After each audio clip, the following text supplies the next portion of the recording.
سنیے ذرا، نبی کریم بیٹھے ہیں، حضرت فاروق اعظم رضی اللہ تعالیٰ عنہ کو ورقہ مل گیا تورات کا۔ نبی علیہ السلام کی محفل میں آگے کہنے لگے یا رسول اللہ تورات کا صفحہ ہے۔ نبی علیہ السلام نے جواب نہیں دیا تو حضرت عمر رضی اللہ تعالیٰ عنہ فر فر فر فر پڑھنے لگے تورات۔ نبی کی موجودگی میں کس کی تلاوت کرنے لگ گئے؟ تورات کی تلاوت کرنے لگ گئے، اور نظر ورقے پہ ہیں۔ ارادہ کیا ہے کہ نبی علیہ السلام خوش ہوں گے، کیا خوش ہوں گے؟ میرے بھائی موسیٰ علیہ السلام کی کتاب پڑھی، مزہ آ گیا، موسیٰ علیہ السلام کی یاد تازہ ہو گئی، لیکن نبی خوش ہونے کے بجائے چہرہ انور سرخ لال ہو گیا۔ پتا ہے، ذرا توجہ چاہوں گا، سیرت نے لکھا ہے، سیرت کی کتابوں نے، صحابہ ذکر کرتے ہیں جب نبی علیہ السلام کو غصہ آتا، آپ غضبناک ہوتے ہیں، تو یہ دونوں ابروؤں کے درمیان نبی علیہ السلام کے بال نہیں تھے، ان دونوں کے درمیان بال، یہ جگہ خالی تھی۔ جب آپ کو غصہ آتا تو ادھر ایک رگ تھی جو پھول جایا کرتی تھی، جب وہ رگ پھول جاتی صحابہ سمجھ جاتے ہیں اللہ کے نبی غصے میں ہیں۔ نبی کریم کا چہرہ سرخ لال ہو گیا۔ حدیث کے الفاظ ہیں کہ نبی علیہ السلام کا چہرہ ایسا لال ہو گیا جیسے کسی نے انار نچوڑ دیا ہو۔ جب فاروق اعظم پڑھتے جا رہے ہیں، صدیق اکبر نے نبی کے چہرے کو دیکھا تو فوراً کہنے لگے ثقلت امک یا عمر اما تری الی وجہ رسول اللہ صلی اللہ علیہ وسلم یتغیر۔ اے عمر، ذرا نبی کے چہرے کو تو دیکھنا، کتنا ناراض ہو چکے ہیں اللہ کے پاک پیغمبر۔ جب فاروق اعظم نے ورقے سے نگاہیں اٹھا کر میرے نبی کے چہرے پہ نظر ڈالی تو نبی کا روب اتنا تھا کہ عمر ٹھہر نہ سکے، گھٹنوں کے بل نیچے گر گئے، گھٹنوں کے بل گر گئے، اور زبان سے ایک دم کیا پڑھنے لگے، رضیت باللہ ربا وبالاسلام دینا، رضیت باللہ ربا وبالاسلام دینا وبمحمد نبی ورسولا۔ اللہ تیرے رب ہونے پہ میں راضی ہوں، قرآن کے کتاب اللہ ہونے پہ میں راضی ہوں، اور تیرے نبی کے رسول اور نبی ہونے پہ میں۔ یہ جملہ پڑھتے گئے نبی کا چہرہ پھر دوبارہ حشاشت بشاشت میں آ گیا، غصہ ختم ہو گیا۔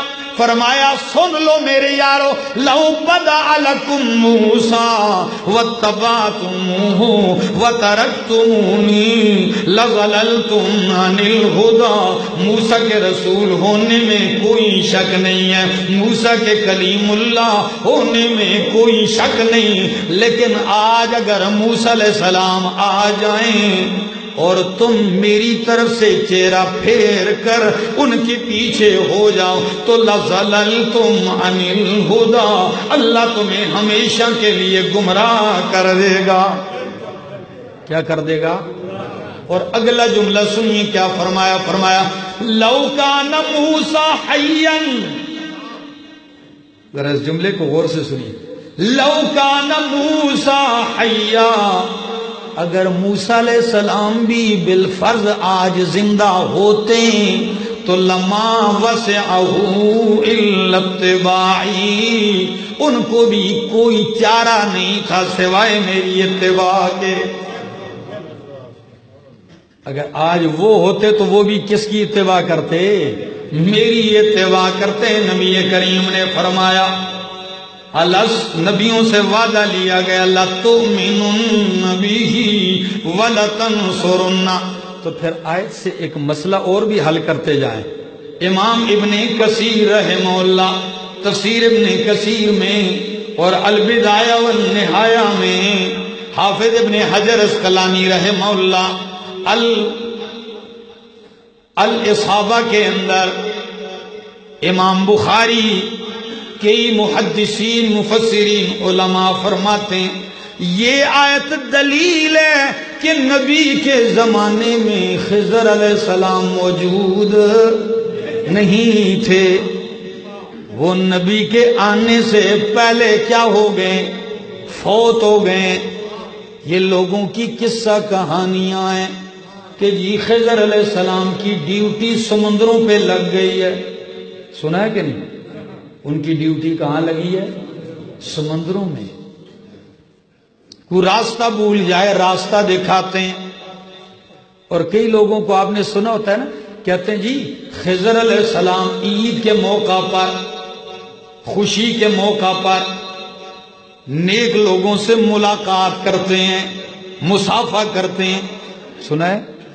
اچھا یہ بھی سنا ہوگا، کئی لوگ کہتے ہیں جب خضر علیہ السلام آپ کو ایسی عید کا موقع ہو، عیدگاہ میں یا کسی اور موقع میں، جب آپ کو کوئی آدمی ایسا ملے نیا تو سلام کیسے کرنا ہے؟ ادھر آؤ ذرا توجہ سے دیکھنا، سلام ایسے کرنا ہے یہ ایسے نہیں کرنا، ایسے سلام کرنا اور اس انگوٹھے کو دبانا ہے۔ کیوں؟ ان کی نشانی ہے، ان کے انگوٹھے میں ہڈی کوئی نہیں ہے۔ جب ہڈی نہ ہو سمجھ جانا خضر علیہ السلام سے تمہاری ملاقات ہو گئی ہے۔ ہمارے ایک استاد فرمایا کرتے تھے، وہ اپنے استاد کا حوالہ دے کر کہتے کہ کسی بستی میں جانا ہوا، چہرہ بڑا پر رونق تھا، سفید ریش بڑے خوبصورت تھے، مسجد سے نکلے تو ایک آدمی چمٹ گیا، جی آپ نے تو میرے ساتھ جانا ہے، آپ نے میرے ساتھ جانا ہے۔ وہ بھائی کیوں جانا ہے؟ بس نہیں جانا ہے، لے کے گھر مرغے کھلا رہے، دمبا ذبح کیا، بکرا ذبح کیا، کھلا رہے ہیں پلا رہے، بولتا بھی نہیں آپ کو کیوں لے کے آیا۔ پھر جب وہ گھر سے جانے لگے پھر پاؤں پڑ گئے، پھر پاؤں پڑ گئے، نہیں جانا، یہ آج کا دن ادھر رہ جاؤ۔ وہ سمجھ گئے کوئی علماء سے محبت کرنے والا آدمی ہے، چلو۔ 2 دن گزرے، 3 دن گزرے، نے کہا اللہ کے بندے بس کر، میں جا رہا ہوں، کیوں مجھے روکا ہوا ہے؟ کہنے لگا جی تسی بول دے نہیں ہو پر میں نے آپ کو پہچان لیا ہے۔ آپ بولتے نہیں مگر میں نے آپ کو پہچان لیا ہے۔ نے کہا کیوں، کیسے پہچان لیا، میں کون ہوں؟ کہ جی آپ خضر علیہ السلام ہیں۔ آپ کون ہیں؟ آپ خضر علیہ السلام ہیں۔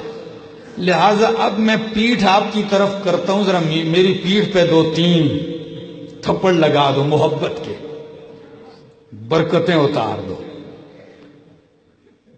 وہ کہنے لگے، استاد نے کہا ٹھیک ہے مڑو ذرا، پیچھے سے 2 زور زور سے لگائی، بدبخت آدمی، میں فلاں جگہ کا رہنے والا ہوں، آپ نے مجھے خضر سمجھ لیا۔ تو سنو، خضر علیہ السلام کیا ہو چکے ہیں؟ فوت ہو چکے ہیں۔ کیوں؟ اگر وہ دنیا میں زندہ ہوتے کہیں اور میرے نبی کے زمانے میں بھی ہوتے تو ان پہ فرض تھا کہ وہ میرے نبی کے پاس آتے، اس آیت کے تحت، کیونکہ اللہ نے نبیوں سے وعدہ لیا تھا اور خضر علیہ السلام بھی اللہ کے نبی ہیں، تو ان سے بھی یہ وعدہ لیا گیا تھا اگر تمہارے زمانے میں آخری پیغمبر آ جائے تو تم نے ایمان بھی لانا ہے، ان کی مدد بھی کرنی ہے۔ اور اللہ گواہ ہے، کوئی یہ نہیں بتا سکتا کہ نبی کریم فتح مکہ میں آئے ہوں، نبی کریم بدر میں، احد میں، خندق میں، حنین میں، تبوک میں آئے ہوں، یہ کوئی بتا؟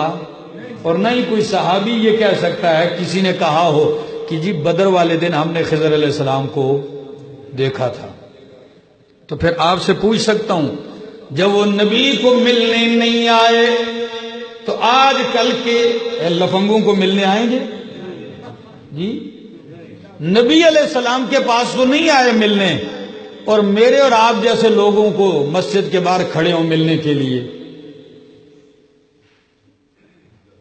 خدا گواہ ہے لوگوں نے کیا قصے اور کہانیاں جوڑ رکھی ہیں۔ پھر آپ سے ایک سوال پوچھتا ہوں، نبی کی ذات میں عیب نہیں ہوتا تو جس کے انگوٹھے کی ہڈی نہ ہو یہ عیب ہے کہ نہیں؟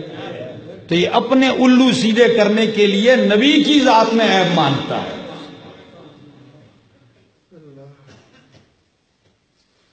کیا کیا جائے؟ قصے کہانیاں تو اتنی جوڑی ہوئی ہیں لوگوں نے۔ ہمارا تو خطیبوں کا تو کام ہوتا ہے لوگوں کو رولانا، کیا جی؟ لوگ رو جائیں، واہ واہ ہو جائے بس۔ ہم وہ بچپن میں سنتے تھے، اکثر خطیب بیان کرتے جی ایوب علیہ السلام بیمار ہو گئے تھے، اور اتنے بیمار ہوئے کہ جسم میں کیڑے پڑ گئے، اور پھر بیماری کے بعد وہ کیڑا جب نیچے گرتا تو ایوب علیہ السلام کیڑا اٹھا کے دوبارہ اس زخم پہ ڈالتے، کہتے اللہ نے تیری روزی یہاں لگائی۔ اللہ کے آگے روئے نہیں، لیکن پھر اس دن روئے جب کیڑا ان کی زبان کو لگ گیا۔ کہنے لگے جی اللہ اب میری زبان کو کیڑا لگ گیا ہے، اللہ اب مجھے شفا عطا فرما دے۔ میں نے کہا کتنے بکواسات اور خرافات جمع کر رکھے ہیں لوگوں نے۔ امت کا عقیدہ ہے نبی فوت بھی ہو جائے تو نبی کے جسم میں کیڑا نہیں لگتا، نبی فوت بھی ہو جائے قیامت تک نبی کا جسم تر و تازہ رہتا ہے، اور یہ اللہ کا بندہ زندے نبی میں کیڑے مان رہا ہے۔ اور پھر یہ حالت بنا دی کہ کیڑا نیچے گرے اور اٹھا کے اوپر ڈال دیں۔ کیا علاج کروانا سنت نہیں ہے جی؟ یہ کہاں جائے گا؟ یہ سب قصے اور کہانیاں ہیں، ان کا حقیقت کے ساتھ قرآن و سنت کے ساتھ دور کا بھی تعلق نہیں ہے۔ فرمایا لَتُؤْمِنُنَّ بِهِ وَلَتَنصُرُنَّ، تم نے ان کی مدد کرنی ہے اور ان پہ ایمان لانا ہے۔ نبی کریم کی یہ شان ہے، یہ سارا وعدہ اللہ نے نبیوں سے لیا، اور تیسرا وعدہ اللہ نے علماء سے لیا۔ کن سے؟ علماء سے لیا۔ چونکہ مضمون طویل ہے اور وقت بہت مختصر ہے تو انشاءاللہ یہ مضمون یہیں سے اگلے جمعے شروع کریں گے۔ اللہ سے دعا ہے اللہ عمل کی توفیق عطا فرمائے۔